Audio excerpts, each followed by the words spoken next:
네, 오늘은 나답과 아비후의 죽음이라는 제목으로 우리 레위기 10장 말씀 묵상하도록 하겠습니다. 아론과 이 4명 아들 제사장들이 모세의 인도를 따라서 첫 제사를 성공적으로 드린 말씀을 우리가 보았습니다. 아론과 이 제사장들의 위임식 제사는 모세가 주관하여 드렸죠. 그리고 이제 아론과 그 4명의 아들들은 자신을 위한 속죄제와 번제와 화목제를 드린 후에 이 백성들을 위하여 번제와 속죄제, 화목제를 드리는 데에도 성공을 했습니다. 이때까지만 해도 제사장들이나 백성들 중에서 죽은 사람이 아무도 없었어요. 제사를 드린 회막에는 하나님의 영광의 구름이 나타났고 모든 것을 다 충만하게 채웠습니다. 자, 이제 5명의 제사장들은 이제 자기들이 한 방법대로 제사를 잘 드리면은 이제 되는 것이죠. 단지 이제 제사장들이 주의해야 되는 것은 뭐냐면 이 번제단의 불을 꺼뜨리면 안 되는 것입니다. 하나님께서 이 번제단의 불을 꺼뜨리지 말라고 왜 말씀하셨는지 그건 잘 모르겠지만 번제단의 불이 하나님의 진노를 폭발하지 않게 하는 그런 역할을 하는 것이죠. 자, 그런데 이제 사고가 너무나 생각하지 못한 곳에서 터지게 됐습니다. 제사장이 번제를 드린 후에 성막 안에 들어가 해야 하는 일들이 있는데요. 성막 안에 성소가 있고 지성소가 있습니다. 지성소는 대제사장이 1년에 한 번 들어갈 수 있고 그것도 대제사장이 들어갈 때는 반드시 그 피를 가지고 거기 들어가죠. 그리고 제사장이 이제 성소에 들어가서 진설병이라고 하는 떡을 진열해야 되고 이 등대에 불을 켜야 되고 그리고 향로를 가지고 분향을 해야 돼요. 자, 그리고 하나님은 모세에게 말씀하시기를 분향할 때 이 향에 불을 붙여야 되는데, 자, 그 불은 반드시 번제단에 있는 불을 가져다가 사용하라고 말씀하셨습니다. 그런데 이 나답과 아비후가 분향하면서 다른 데 있는 불을 가져다가 붙인 것이죠. 자, 그러니까 갑자기 지성소 쪽에서 불이 나와가지고 이 두 제사장이 그 자리에서 불타서 즉사에서 죽었습니다. 자, 이게 이제 엄청난 사고가 일어난 것이죠. 이스라엘 제사장이 5명인데 그 중에서 2명이 분향하는 첫날에 죽은 겁니다. 자, 사람들은 왜 나답과 아비후가 하나님께서 말씀하신 대로 그 번제단의 불을 쓰지 않고 왜 다른 불을 썼을까 하는 것에 대해서 굉장히 많은 사람들이 궁금해했어요. 그래서 우리가 요 10장 레위기 10장 본문 말씀을 이렇게 9절 이하를 또 보면은요. 제사장이 성막에서 봉사할 때는 일체 술을 마시지 말라고 말씀하고 있거든요. 그래서 이 구절과 관련시켜 가지고 유대인 신학자들도 그렇고 또 어떤 신학자들도 이 나답과 아비후가 술 취한 상태에서 분향했기 때문에 하나님께서 쳐서 죽은 것이 아닌가라고 그렇게 생각들을 했습니다. 그렇지만은 이제 또 다른 한편으로는 그거는 지나친 해석으로 보는 것이죠. 우리가 왜냐하면 충분히 이해할 수가 있기 때문입니다. 왜냐하면 이 번제단의 불은 이미 그 위에서 이 짐승의 그 제물을 태운 그 기름을 태운 불이에요. 이 번제단에 이 불이 붙어 있는 그 나무를 보면은 그 기름 위에는 그 나무 위에는 짐승의 기름들이 뚝뚝 떨어지고 시커멓게 그을러 있고 굉장히 지저분한 나무들입니다. 그러니까 이 나답과 아비후가 지금 처음 분향을 하는 것인데 경험도 없고 이 다른 불을 왜 사용했을까를 생각을 해보면 나쁜 의도가 아니었을 것 같아요. 그러니까 자신의 인간적인 눈으로 볼 때 이 성소라는 것은 굉장히 거룩한 곳이고 자신들의 눈으로 볼 때 이 성막계의 다른 부분과 달리 모든 것이 순금으로 되어 있는 굉장히 찬란하고 영광스러운 곳입니다. 그러니까 아마도 나답과 아비후가 모든 것이 이 황금으로 되어 있고 번쩍번쩍 빛나고 모든 것이 깨끗한 이 성소와는 완전히 반대되는 그 성소 밖에 그 번제단에서 꺼낸 냄새나고 거기에 기름이 떨어지고 타 있는 그런 시커먼 나무에 붙은 그 불을 가지고 들어가서 불을 붙인다라는 것이 자기들이 생각할 때 좋지 않게 여겼을 것 같아요. 그래서 나답과 아비후가 처음 분향하는데 술 먹고 들어갔다라는 건 생각할 수 없고요. 이 깨끗한 나무에 붙은 불을 사용해야 되겠다라고 생각을 한 것 같아요. 그래서 이 번제단의 불을 사용하지 않고 다른 불을 사용했습니다. 자, 그럼에도 불구하고 이 나답과 아비후의 마음속에는요. 이런 생각이 있는 것이죠. 이런 마음이 하나님의 말씀보다 자신들의 판단이나 의견이 더 옳다고 여기는 교만한 마음이 들어있는 것은 분명합니다. 그래서 이 나답과 아비후는 자신들의 제사만 그 번제, 속제제, 화목제 이런 것들만 하나님의 말씀대로 드리면 되는 것이지 이 기도하는, 이 분향하는 것까지 모세의 지시대로 철저하게 따라야 되는가 하는 생각을 한 것 같아요. 그러니까 이런 것을 우리가 일종의 편의주의라고 얘기하는 것입니다. 그러니까 나답과 아비후의 생각은 하나님의 말씀이 있지만 그것보다 더 좋게 여겨지는 것이 있으면 얼마든지 수용할 수 있다라는 것이죠. 그렇지만 그 결과는 무엇이었냐면 아주 큰 재앙이었습니다. 자, 하나님의 말씀에 100% 순종하는데 실패한 이 나답과 아비후는 하나님의 응답을 받기는커녕 하나님의 진노를 받았습니다. 그래서 즉시 하나님으로부터 나온 그 불로 타 죽고 말았어요. 즉사했어요. 자, 그런데 이제 특이한 것은 뭐냐면 이 두 제사장이 하나님 말씀에 불순종했을 때 하나님으로부터 불이 나왔는데 두 제사장만 죽고 일반 백성들은 하나도 죽지 않았다는 겁니다. 그리고 이 불 때문에 두 제사장이 목숨은 잃었지만 제사장의 옷은 불타지 않았다는 거예요. 자, 이것을 보면은 이 제사장은 죽었지만 제사장의 기능은 여전히 살아있다라고 우리가 볼 수 있습니다. 그러니까 제사장이 하나님 말씀에 불순종했지만 제사장이 그 재앙을 차단해가지고 백성들에게까지는 그 재앙이 임하지를 않았어요. 자, 그런데 궁금한 것은 뭐냐면 하나님께 분향할 때 아무 불이나 쓰면 안 되고 왜 굳이 이 번제단에서 가져온 그 지저분한 그 불을 사용해야 하는가라는 것이죠. 하나님이 왜 그렇게 하셨을까? 그것은 이 번제단에서 가져온 불이 인간의 눈으로 볼 때는 이게 참 지저분하고 더럽지만 실제로는 이것이 가장 거룩한 불이기 때문입니다. 그러니까 하나님께서는 우리가 하나님께 분향할 때 반드시 번제단의 거룩한 불로 분향하기를 원하시는 거예요. 자, 이것을 우리 시대에 적용해 보면은요, 하나님은 우리가 예배드리고 기도할 때 내 생각이나 내 기분대로 나오는 것이 아니고 반드시 예수님의 십자가 보혈의 공로를 통해 예배드리기를 원하신다라는 것을 우리가 적용할 수가 있습니다. 자, 우리가 믿는 십자가는요, 그냥 이런 보기 좋은 장식용 나무가 아니에요. 이 십자가는 사실 사람을 죽이는 사형틀입니다. 그 나무는 굉장히 거칠고 무거운 그런 거예요. 또 예수님의 흘리신 피가 덕지덕지 붙어있는 말라버린 그런 나무가 바로 십자가입니다. 자, 그런데 하나님께서는 그 십자가의 보혈 외에는 일체 아무 공로도 인정하시지 않으시는 거예요. 그러니까 하나님은 우리가 하나님께 예배드리고 기도할 때 오직 예수님의 십자가 보혈의 공로를 믿는 그 믿음으로 나오기를 원하십니다. 그 십자가의 불이 우리 예배에 붙어야 되는 거예요.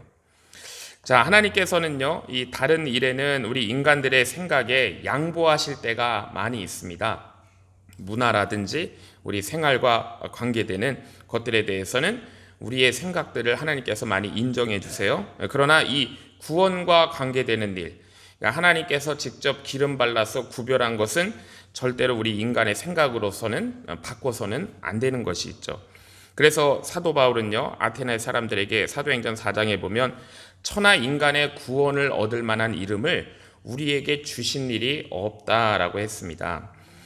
자, 사람들이 혹시 다른 종교에도 구원이 있는 것이 아닐까라고 이렇게 생각을 하기도 해요. 자, 그러나 다른 이름으로 구원받는 것은 불가능한 것입니다. 이건 타협의 여지가 없는 거예요. 우리는 하나님 말씀에 내 생각을 추가해서도 저주를 받게 되고요. 하나님의 말씀 중에 내가 마음에 들지 않는다고 그래서 그걸 빼버려도 저주를 받게 되는 거예요. 추가해도 저주받고 빼버려도 저주받고.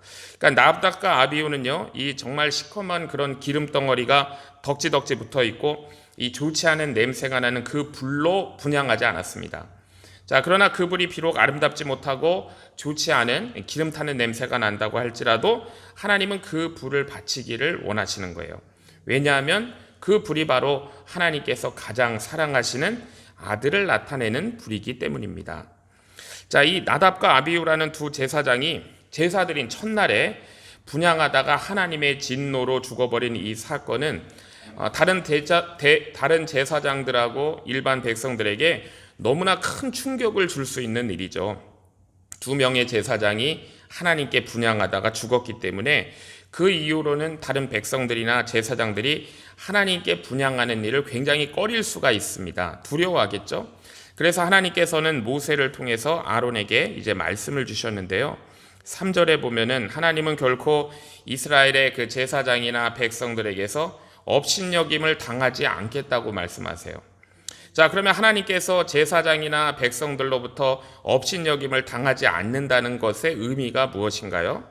그것은 제사장이나 백성들이 하나님을 마치 우상을 대하듯이 일방적으로 하나님을 대하는 것, 이것이 하나님을 업신여기는 거예요. 자, 우리가 하나님을 거룩하게 생각한다는 것은요, 내 감정이나 어떤 다른 종교와 혼동하지 않고 하나님을 하나님 되시게 하는 거예요. 자, 이것을 우리가 하나님을 거룩하게 생각하는 것입니다. 그러니까 하나님은 우리가 막 어떤 열심을 내기 이전에 하나님 말씀에 우리가 주의를 기울여서 듣기를 원하세요. 일방적으로 내가 하나님을 섬기는 것을 원하시지 않습니다. 자, 그때 하나님은 이스라엘 안에 하나님 말씀에 주의를 기울여서 들을 때 이스라엘 안에 영광을 나타내시고 축복을 주세요. 듣는 것이 수양의 기름보다 낫다라는 그 말씀입니다. 그러니까 결국 이 나답과 아비후가 분향하다가 죽은 것은 하나님이 너무나 까다로운 분이셔가지고 죽은 것이 아니에요. 나답과 아비후는 하나님을 자신들의 마음대로 일방적으로 생각하고 분향하려고 했기 때문에 죽은 겁니다. 자, 그리고 그 결과는 대재앙이었어요. 그러니까 하나님은 하나님의 말씀을 사랑하는 자들을 가장 좋아하세요. 자, 하나님을 미워하고 우리가 하나님을 내 방식대로 일방적으로 밀어붙여서 믿는 것은 오히려 하나님을 미워하는 것이고 업신여기는 것입니다. 출애굽기 20장 6절에 보면요, 이렇게 말씀하셨어요. 나를 사랑하고 내 계명을 지키는 자에게는 천대까지 은혜를 베푼다라고 하셨습니다. 자, 그러면요, 이제 남은 문제는 뭐냐면 성소 안에서 제사장이 죽었는데 그 시체를 어떻게 치우고 장례를 어떻게 치르느냐 하는 문제가 남았습니다. 자, 우리 생각 같으면 하나님께 분향하다가 죽었기 때문에 이제 모든 제사를 중단하고 이 대제사장을 중심으로 해서 장례를 치르려고 할 것 같아요. 자, 그런데 하나님은 그렇게 하는 것을 금지하셨습니다. 아들이 죽었지만요, 아론은 아들의 시체를 만지지도 못하고 장례 지낼 수도 없어요. 왜냐하면 하나님의 제사가 중단될 수 없기 때문이라는 거예요. 대제사장은 하나님의 진노를 막는 자이기 때문에 아들이 죽었어도 자신의 위치를 벗어날 수 없다는 것입니다. 그리고 나답과 아비후의 형제가 있잖아요. 엘르아살과 이다말도 일체 그 형들의 시체를 메고 나가거나 머리를 풀어가지고 장례식에 참여할 수 없습니다. 왜냐하면 제사장은 이미 개인이 아니고 하나님께서 기름 부어서 관유 부어서 공인으로 만들었기 때문이에요. 그러니까 하나님의 사람들이기 때문에 개인적인 감정에 빠져서는 안 되고 개인적인 일을 할 수가 없다는 것입니다. 자, 그래서 우리가 이 제사장에 대해서 좀 더 쉽게 표현하면은 이들은 이미 하나님께 바쳐진 사람들이기 때문에 가족의 장례도 할 수 없다는 거예요. 자, 그래서 아론은 아들이 2명이나 죽었음에도 불구하고 울지도 못했습니다. 만약 아론이 울면 하나님은 아론도 죽게 하셨을 거예요.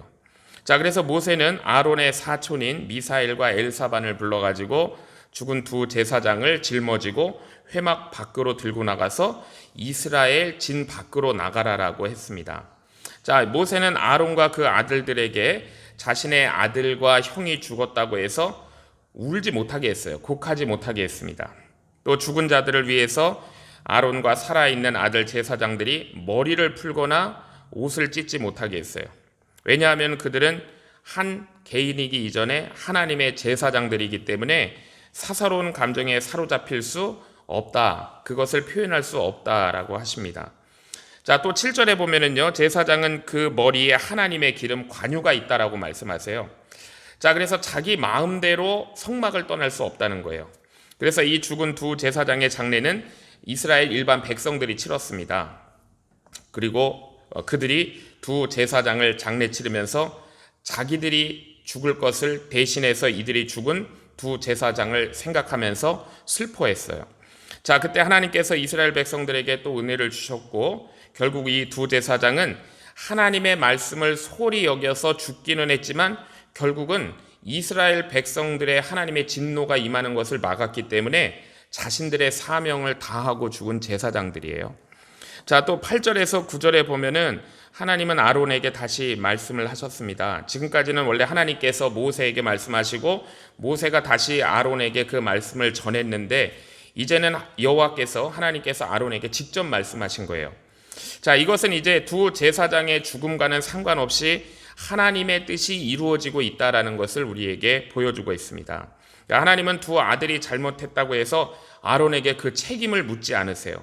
그러니까 하나님은 아론에게 직접 말씀을 이제 주시기 시작하십니다. 그러니까 하나님께서 아론에게 주신 말씀이 뭐냐면 제사장은 이 회막에 들어가서 봉사할 때 절대로 포도주나 독주를 마시지 않으므로 죽지 않도록 하라는 거예요.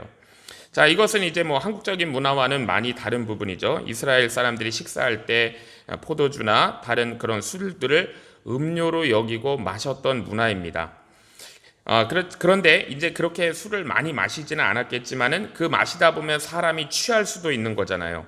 그러니까 하나님께서 아론에게 제사장들이 회막에 들어가서 봉사할 때 술을 마시지 말라고 하신 것을 가지고 이 유대의 신학자들이나 일부 신학자들은 그래서 이 나답과 아비후가 술에 취한 상태에서 분향해서 죽었을 것이다라고 이걸 주장한 거예요. 바로 뒤에 말씀이 있기 때문에. 자, 그러나 이 말씀은 아론에게 별개의 말씀으로 주신 것으로 보아야 됩니다. 그러니까 하나님께서 제사장이 회막에서 봉사할 때 진설병을 차리고요, 또 등대를 켜야 되고 특히 하나님 앞에서 이 향을 키고 기도할 때 포도주나 다른 술을 마시지 말라고 하신 것은 그때 하나님의 말씀이 임할 수 있기 때문이에요. 제사장이 하나님 앞에서 분향할 때 우리 본문에서 하나님이 아론에게 이렇게 말씀하시는 것처럼 기도 응답을 주시는 경우가 참 많습니다. 이때 제사장은 하나님의 말씀을 명확하고 분명하게 들어야 돼요. 그런데 술에 취한 상태에서 하나님의 응답을 받게 되면은 이건 엉터리 예언을 하게 될 수밖에 없는 것이죠. 자, 마찬가지입니다. 우리는 하나님을 예배할 때마다 언제든지 우리가 하나님의 응답과 큰 축복을 기대하면서 우리도 예배 드려야 돼요. 그래서 사도 바울이 에베소 5장에 보면 술 취하지 마라. 이는 방탕한 것이니 오직 성령 충만을 받으라 라고 말씀한 거예요. 특히 오늘 우리 그리스도인들은 언제든지 하나님이 주시는 응답과 새로운 영감을 우리가 받을 수 있기 때문에 우리가 늘 준비되어 있어야 되는 겁니다. 자, 그래서요, 저 같은 목사들은 하나님이 주시는 영감이 떠오를 때 그 순간을 놓치지 않기 위해서 수첩을 갖고 다니고, 요즘 뭐 핸드폰에 메모 기능이 있어서 이렇게 글로 쓸 수 있지만 이런 하나님이 영감을 주실 때 그거를 메모지에 옮기는 버릇들이 있어요. 또 시간이 날 때마다 우리가 성경을 읽고 묵상하는 것이 하나님의 영감과 응답을 받을 수 있는 가장 좋은 방법입니다. 우리가 말씀을 읽고 묵상하는 가운데 하나님께서 우리에게 감동을 주시고 영감을 주세요. 그러니까 저 같은 경우는 새벽 예배 드리고 이제 기도하는 시간에 하나님께서 새로운 영감을 주실 때가 많아요. 어떤 때는 제가 잊어버리고 있던 것들이 다시 생각나게 해주시기도 하고요. 어떤 때는 하나님께서 새로운 일을 주실 때도 있어요. 이걸 하라고 감동을 주실 때도 있고, 어떨 때는 제가 버려야 할 죄들이 생각나기도 하고, 그래서 하나님 앞에 부끄러워하며 회개할 때도 있습니다. 어떤 때는 제가 잘 이해되지 않고 있던 그런 성경의 말씀들이나 본질들에 대해서 그것을 명확하게 이해시켜 주실 때도 있어요. 자, 그렇기 때문에 우리는 할 수 있는 대로 우리 마음을 세상의 생각으로 채우지 말아야 돼요. 하나님의 것들로 채워나갈 수 있도록 우리가 세상적인 것들은 버려나가야 됩니다.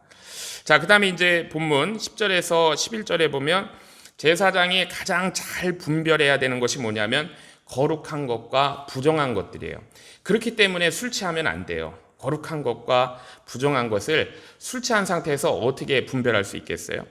하나님은 거룩하심으로 부정하고 더러운 것을 싫어하시고 받지 않으십니다. 그러니까 제사장이 하는 일은 뭐냐면 이렇게 기계적으로 제사만 드린다고 해서 제사장의 사명을 다하는 것이 아니고 백성들을 정결한 상태에 있게 하는 것이 제사장의 사명이에요. 그러니까 제사장들은 이스라엘 백성 전체를 하나님께 합당한 자들로 세워야 돼요. 이스라엘을 거룩한 제사장 나라로 세워야 됩니다. 자, 그렇게 하려면은 제사장은요, 이스라엘 백성들에게 제사만 드려서 되는 것이 아니고 모세의 율법을 가르쳐야 됐던 거예요. 자, 그렇게 하려면 결국 제사장은 이스라엘 백성들에게 율법을 가르치고 하나님의 말씀을 가지고 그들을 합당한 자들로 만들어서 이스라엘 전체를 하나님 제사장 나라로 만들어가는 사명이 중요한 것입니다. 그러니까 제사장은 이스라엘 사람들이 죄 짓고 난 다음에 그 제물 가지고 오는 것으로 제사 드려서 속죄하게 하는 역할만 한 것이 아니라 미리 그 전에 하나님의 말씀을 가지고 가르쳐 가지고 거룩한 백성들을 만들 책임이 있었습니다. 이스라엘 백성들이 하나님께 제사 드리는 목적은 죄를 용서받고 하나님 앞에서 하나님의 백성을 자격을 회복하는 데 있었지만 더 중요한 것은 하나님의 말씀을 듣는 것, 이것이 사실 이스라엘 백성들에게 더 중요한 책임이었어요. 자, 12절 이후를 보면은요, 모세가 아론과 그 제사장인 아들들, 두 아들 엘르아살과 이다말에게 제사 드리고 남은 제물을 먹는 중요성에 대해서 말씀하시는 것이 오늘 이 10장 마지막 부분입니다. 이 제물을 먹는 중요성을 오늘 본문에서 처음 말씀하세요. 특히 이 속죄제나 화목제 같은 경우에는 제사 드린 후에 그 남은 것을 제사장이 먹어야 돼요. 이걸 먹어야 제사가 완전히 드려지는 거예요. 자, 이렇게 하나님께 드린 제사는 제사 드린 행위로 끝나는 것이 아니라 그 후에 음식을 먹는 생활까지 연결돼야 온전한 제사가 되는 겁니다. 그러니까 아론과 그 아들들이 드린 제사 중에서 제사장의 속죄제라든지 번제는 완전히 태우는 거잖아요. 그렇지만 백성들이 드린 소제나 속죄제나 화목제는 다 태우지 않고 제사장이 거룩한 곳에서 먹어야 하는 부분이 있습니다. 그러니까 제사장은 제사를 드리고 반드시 제단 옆에서 소제와 속죄제와 화목제의 제물을 먹어야 돼요. 이거 나 배불르다고 안 먹고 먹고 싶다고 먹고 이런 선택의 문제가 아니고 반드시 먹어야 된다는 것입니다. 왜냐하면 이 제사장의 식사는 그냥 식사가 아니고 하나님과 함께하는 식사이기 때문이에요. 그래서 16절에서 17절에 보면 백성들을 위해서 드린 속죄제의 제물은 제사장의 속죄제와 달리 다 태워버리는 것이 아니라 먹어야 되는데 그것을 다 태워버렸어요. 자, 아론과 이 남은 두 아들 제사장이 백성들의 죄를 위해서 드린 그 속죄제에서 가슴과 오른쪽 뒷다리를 먹어야 되는데 그걸 그냥 태워버린 겁니다. 자, 그래서 모세가 그들에게 화를 낸 거예요. 왜 하나님께서 먹으라고 한 것을 너희가 먹지 않았느냐라고 화를 낸 것이죠.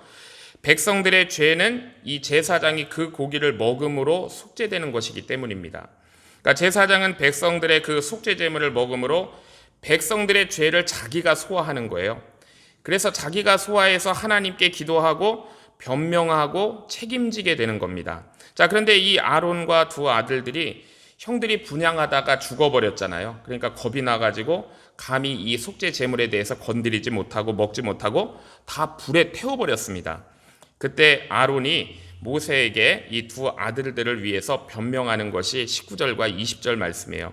그 변명의 내용은 뭐냐면 죽은 두 아들이 하나님 앞에서 이미 속죄제와 번제를 드렸음에도 불구하고 분향하다가 이렇게 죽었는데 자식이 죽은 마당에 이 속죄제의 고기를 어떻게 아비가 먹을 수 있느냐라고 이렇게 변명을 한 겁니다.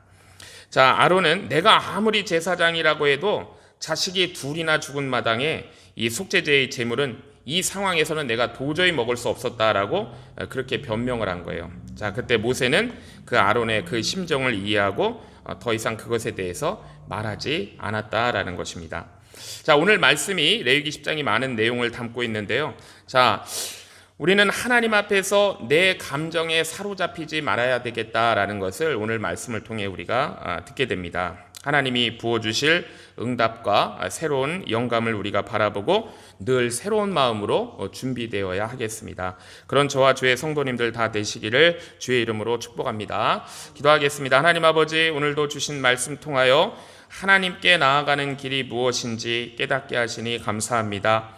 우리도 하나님을 섬긴다고 하면서 내 생각과 내 방식대로 하나님께 나아가기로 했던 모습을 돌아봅니다.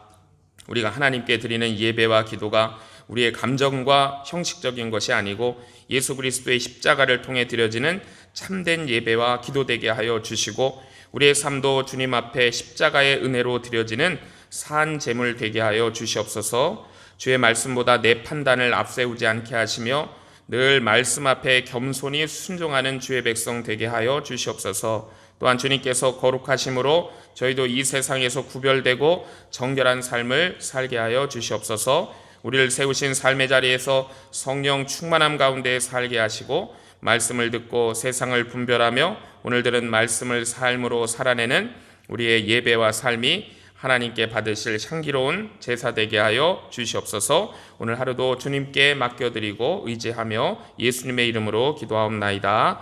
아멘.